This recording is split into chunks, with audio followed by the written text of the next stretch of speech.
après c'est surtout, bon, moi, vous savez, le match nul de Castres, au regard de la physionomie, des conditions de jeu, du regain de forme de nos amis castrés, n'était pas, à mon sens, une contre-performance. Ce qui me gêne, c'est que souvent, on regarde le résultat brut et on fait des séries, ça joue bien au rugby, c'est super, c'est génial, ou c'est nul, ou il faut tuer l'entraîneur, comme malheureusement Christophe a pu l'être à Agen. Ce qu'il faut regarder, c'est le contenu. Et le contenu de Lyon ou le contenu de Castres n'était pas à la hauteur de ce qu'on est capable de faire, même avec les hommes qui étaient sur le terrain et au regard des absences. C'est ça qui me gênait. Au-delà du résultat, bien sûr, qui est gênant sur le plan comptable, il y avait vraiment un contenu qui n'était pas à la hauteur de ce qu'on est capable de faire. Donc, Pau, oui, pendant, on va dire, les 10 premières minutes du match et puis les 20 de retour de mi-temps, nous a permis de remettre un peu les choses en phase avec notre volonté. Après, si on joue que demi-heure par match, il va en manquer. Si la question c'est de parler de la qualité d'Agen, oui, c'est une équipe qui, à mon sens, n'a pas malheureusement eu la réussite nécessaire à lancer sa saison et que la spirale négative appelant très souvent des accidents, au regard de l'éviction de Kiki Lossu qui malheureusement en a fait les frais, mais ça s'est très souvent joué à pas grand-chose sur leur premier match de la saison, notamment contre le Stade français, contre Castres, où des opportunités réellement d'emporter les matchs étaient réelles, et puis l'enchaînement après de contre-perf, alors que sincèrement, sur la qualité du rugby, ils ont quand même... c'est une des équipes qui a des rucks les plus dynamiques du championnat, et de loin, puisqu'ils sont troisième du championnat à ce niveau. Tu me fais le grand chelem. Hein. Et voilà, donc non, c'est une équipe qui, avec tous les soubresauts qu'ils ont connus sur les 3 dernières ou les derniers mois, dans tous les cas, c'est une équipe qu'on prend très au sérieux, avec les circonstances du moment, dans une période où il nous tarde de pouvoir relever la tête et disposer du plus grand nombre de nos joueurs. Mais c'est vrai que c'est quand même une équipe qui est bien plus difficile à manœuvrer que ce qu'elle ne paraît en termes de classement. Notre formation, alors il y a la réelle formation, il y a on va dire la formation profonde et la formation quand on bénéficie de garçons qui sont arrivés certes très jeunes, mais qui avaient déjà un petit parcours de formation auparavant, à l'image de Peato qui est arrivé en cadet, de Rodrignetti qui est arrivé plutôt un peu plus âgé, et de Dorian Aldeguerri qui est un pur produit, même si un petit stage même si blagnaqué, mais pur produit de l'école toulousaine. Donc bien sûr que c'est toujours hyper agréable, comme Mathis Lebel. Notre formation, elle est évidemment dans le vrai. Après, le problème de la formation du Stade Toulousain, c'est que si le gap de passer de notre centre de formation à quelques feuilles ou quelques semaines avec l'équipe première et qu'on bascule malheureusement vite en équipe de France, au final, il faut qu'on pense à reformer d'autres mecs. Parce qu'il en manque après. Donc non, voilà, après c'est toujours une bonne chose.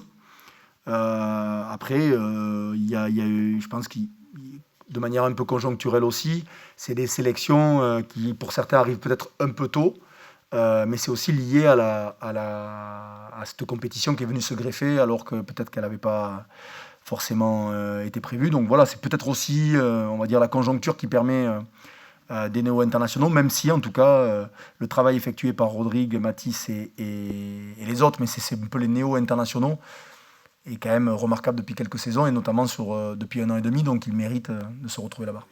Pour le moment, seul Thomas Ramos, par rapport au temps de jeu qu'il a effectué avec le 15 de France, et sera sollicité. Après, on attendait de voir par rapport au retour des uns des autres si Cyril il pouvait en être, Julien Marchand aussi. Voilà, mais Antoine sera forcément au repos. Romain nous est revenu blessé depuis le non-match des Fidji, où malheureusement il a connu une petite alerte. Donc on a tous les dommages collatéraux que sont aussi François Cross ou d'autres. Et puis les 4 absents sont Rodrignetti, Dorian Aldeguerri, Peato et Mathis Lebel, donc qui remontent. Voilà, c'est notre lot commun, plus nos jeunes qui, malgré le peu de matchs dans une saison, sont obligés d'avoir des vacances. Et donc, on essaie de le faire au mieux, mais à un moment, il faut bien qu'on sacrifie, plutôt que de le faire au coup par coup, même si pour beaucoup c'est au coup par coup et à la carte, il y a malgré tout des règles à respecter. Donc bon, après ça c'est mon quotidien, notre quotidien avec Jérôme. Mais c'est vrai qu'il nous tarde un peu de retrouver la lande, de pouvoir s'entraîner à un peu plus de 40 et de pouvoir solliciter un groupe un peu plus élargi pour éviter justement les blessures de Pita Aki, de Richie Arnold qui sont malheureusement sur le pont depuis trop longtemps et qui n'ont pas pu tourner. Donc voilà, c'est ces petits turnovers qui ménagent les organismes. Non, on a eu plutôt des très très bonnes surprises sur l'état de forme et de santé. Beaucoup ont peu coupé parce que le confinement étant passé par là, au final, ben, les garçons venaient à leur libre choix continuer de s'entraîner ou de se garder en forme. Donc on a plutôt un retour assez positif. Nous, en termes effectifs, on est à notre 22e semaine de rugby. Alors, on n'avait pas coupé, ou très peu. Donc du coup, cette semaine de coupure était quand même hyper importante. Tant on avait besoin de régénérer un peu les organismes. Et plus que les organismes, on avait besoin de régénérer les esprits, sachant on a quand même enchaîné avec les mêmes joueurs très souvent. Donc j'ai envie de vous dire, il n'y a pas de surprise. On connaissait l'état, et puis malheureusement avec les négociations de cet été et de cette compétition qui est venue se rajouter internationale, ça a bouleversé un peu la teneur de notre effectif, mais c'est vrai que voilà, on avait besoin de couper. Ouais, après c'est un garçon qu'on suivait depuis un petit moment. C'est quand même un garçon qui nous a été recruté par la cellule de recrutement de notre club, puisque c'est Pierre-Henri Broncan qui m'en avait parlé il y a quelques temps, donc il faut remettre les choses à qui elles appartiennent. Et quand on a eu l'opportunité de rencontrer Thibaut et de le suivre, c'est vrai que c'était un recrutement qui paraît un peu, de l'ordre du pari, mais c'est un garçon qu'on suit maintenant depuis 2 ans et demi.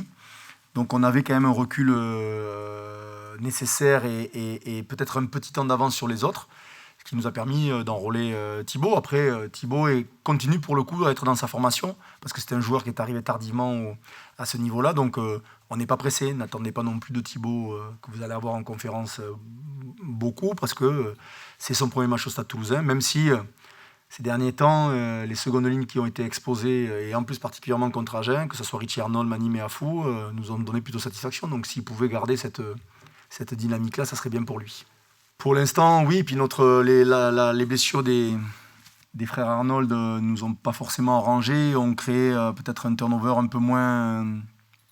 On a beaucoup de joueurs polyvalents, on va dire 4-6 ou 4-7 selon comment vous les appelez, mais Thibaut Flamand, Yannick Huyout, je vous rappelle que Jérôme Queneau et Alban Placine, pendant la Coupe d'Europe, ont été obligés de monter au créneau de seconde ligne. Donc oui, ce profil-là, un peu hybride sur les deux postes, est quand même très souvent utilisé. Moi, j'aime bien avoir cette mobilité et ces garçons capables de se rajouter. Alors, vous pouvez le regarder comme vous voulez, mais se rajouter une troisième ligne dans le 5 de derrière, c'est toujours important. Parce que l'air de rien, dans la mobilité et le jeu qu'on essaie de mettre en place, qui n'est pas toujours le cas, puisque je ne pense pas que je vous ai fait rêver et qu'on vous ait fait rêver sur les 2 derniers mois, mais la volonté de déplacer les hommes et le ballon est toujours présente. Et donc, on a forcément des profils qu'on identifie au même titre que la vitesse de nos 3 quarts, on identifie ces profils-là pour former notre effectif. Non, mais alors nous, Régis était parti pour vivre une campagne que l'on avait définie ensemble de 3 saisons, et je crois que le confinement, la saison passée, voilà, Régis reste quelqu'un de libre dans son fonctionnement et dans sa manière d'aborder les choses, et je crois que au même titre qu'il nous avait demandé à passer à autre chose, je crois que sa liberté aussi, c'est de pouvoir replonger sur un projet qui, très certainement, en termes d'affect, lui convenait.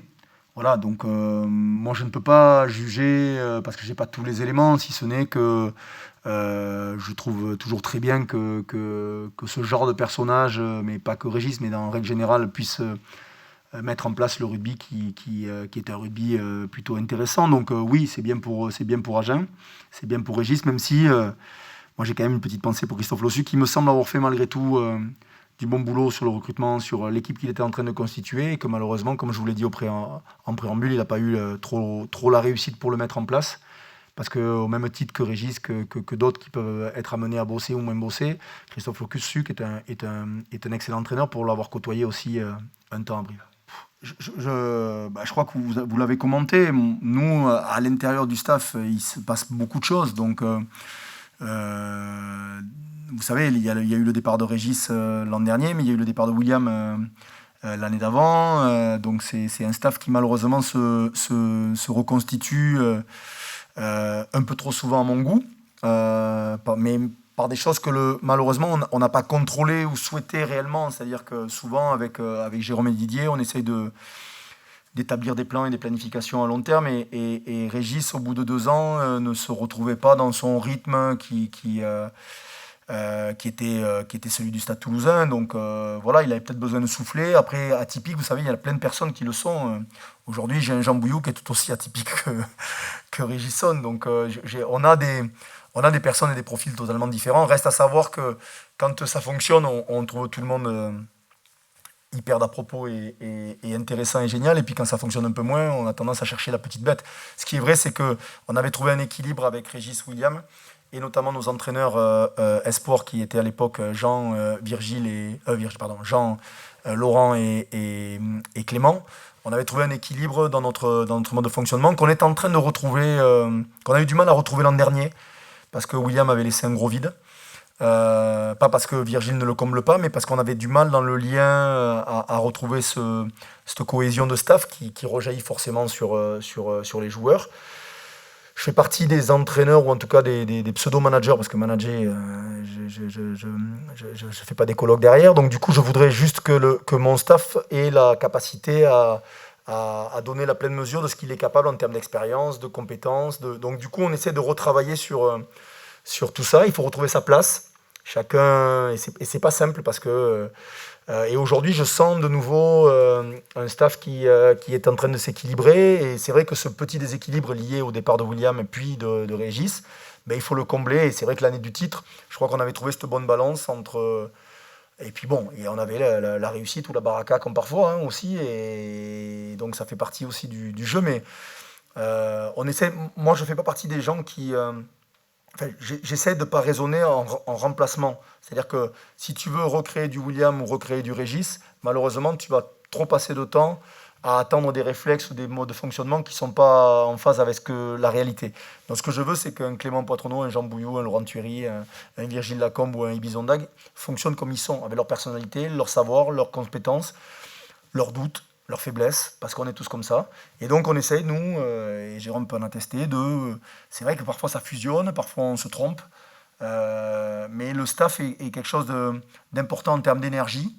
Et pour revenir à cette année du titre qui paraît tellement loin maintenant, presque de notre temps, tant il y avait du monde dans les stades et de l'énergie partout, je sens que ça refrémit en termes de rugby, parce qu'il faut faire évoluer notre rugby, même si je trouve le rugby de ces derniers mois au Stade Toulousain et ailleurs un peu affligeant.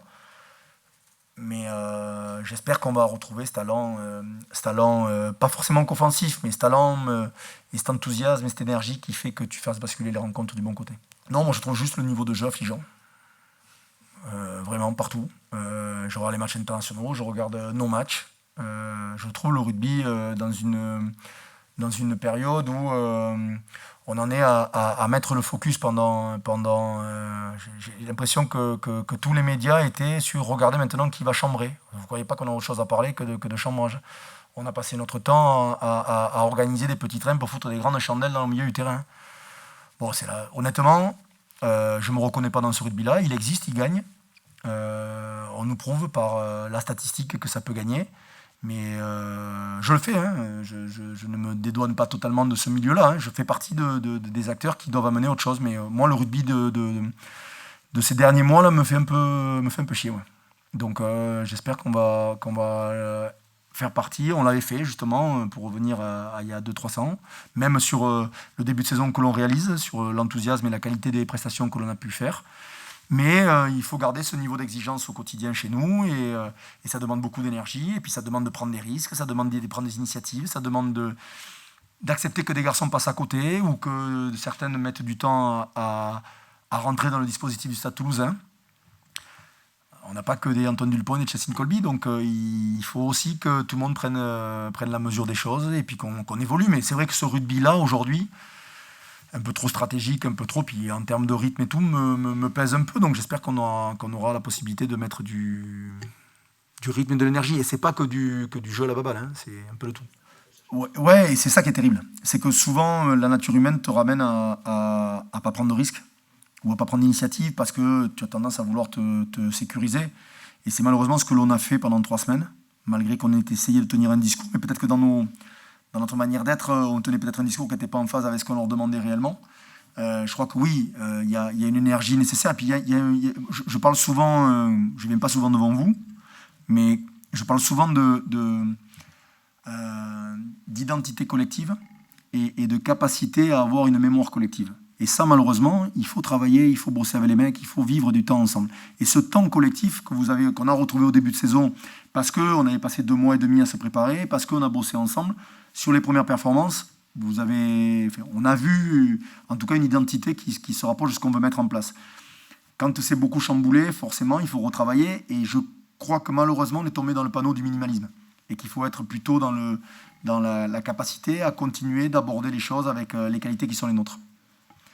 Alors déjà, quand on envoie des mails, on ne les fait pas en cachette et on s'en cache pas. Le mail sud-africain, je veux bien qu'il me le montre, le fameux entraîneur ou directeur du club. Parce que le mail du Stade Toulousain, je ne suis pas sûr qu'il en ait un. Et puis vous pouvez, peut-être que certains ne me croient pas, mais l'attestation et ma caution, elle est à côté. En l'occurrence, Jérôme, on est à l'abri d'avoir envoyé quoi que ce soit. On regarde. Le problème, c'est que chaque fois qu'on regarde un mec, ou à chaque fois qu'il y a un mec libre sur le marché, on nous le colle au Stade Toulousain. Moi, je veux bien que... Moi, il y en a certains, franchement, je les prendrai avec plaisir. Mais souvent, en opposant la venue d'un joueur, il faut y mettre une somme. Ça ne vous a pas échappé. Et donc, on ne peut pas prendre tout le monde. On essaie de cibler. Et oui, moi, en tant qu'entraîneur, j'aimerais avoir 1 ou 2 joueurs de plus dans l'effectif de 3/4 qui me soulagerait, notamment sur la période de février-mars qui va arriver. Mais dans les faits, aujourd'hui, on a quelques pistes. On aimerait rentrer un joueur le plus polyvalent possible parce que ça reste notre philosophie, mais surtout ça reste nos besoins. Parce que Lucas, et par phénomène de vase communicant, Pita nous comble beaucoup de postes. Donc oui, on cherche un joueur. On aura, je l'espère, d'ici la fin de semaine, début de semaine prochaine, une réponse pour l'urgence dans l'immédiat avec le retour des internationaux dans 15 jours. Elle n'est pas totalement immédiate, mais on a besoin de quelqu'un courant décembre, début janvier, de manière évidente. Ouais. Pita, c'est son épaule qui lui pose problème maintenant depuis un petit moment. Il a pris un gros choc en début de saison et on avait un avis chirurgical semaine dernière, puis un second avis nous amène vers le fait de tenter d'abord de récupérer avant de voir si on pouvait éviter l'opération, chose qu'on essaie de faire souvent. Et donc on va attendre, en gros ça va se jouer à 3 semaines, 1 mois d'arrêt, et après on verra s'il est vraiment opérationnel ou pas, et à partir de là on prendra la décision ou non de basculer sur une opération. Mais c'est vrai que c'est un joueur qui a pris de plus en plus de place, qui compte dans notre dispositif, mais bon, malheureusement on l'a pas. Ouais, bon après vous connaissez très bien là, pour l'entendre maintenant depuis très longtemps, puisque ça devient presque la majorité de notre saison, puisque avant les doublons étaient le jeu de 5-6 rencontres dans une saison dans le grand maximum sur des années un peu chargées. Là on va arriver à presque 13, 14 semaines, 15 semaines selon les vacances à donner. On avait un centre de formation aussi qu'il fallait ménager, donc cette semaine, alors après avoir vendu l'entraînement à 40, 45 en étant un peu précurseur sur le sujet il y a 4-5 ans, aujourd'hui on s'entraîne à 20, donc apparemment tout le monde s'entraîne à 40, 45 sauf nous.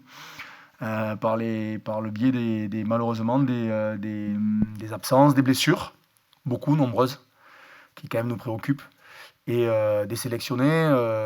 On devait récupérer Mathis, le Belpi qui tout compte fait remonte, après être descendu, remonte parce qu'il y a eu un petit souci d'un joueur sur le 15 de France. Donc voilà, c'est les petits allers-retours. On sait tous très bien que cette période, on arrive au bout. Dans 15 jours, normalement, on sera au bout de ce premier bloc international. Donc, on baisse la tête encore, on va dire, une quinzaine de jours. Et puis, on se préoccupe sur les garçons qui sont présents, là, efficaces, et qui, je l'espère, réaliseront une bonne performance. Pour l'instant, Romain est en arrêt. Il n'a pas repris l'entraînement. Il a une lésion...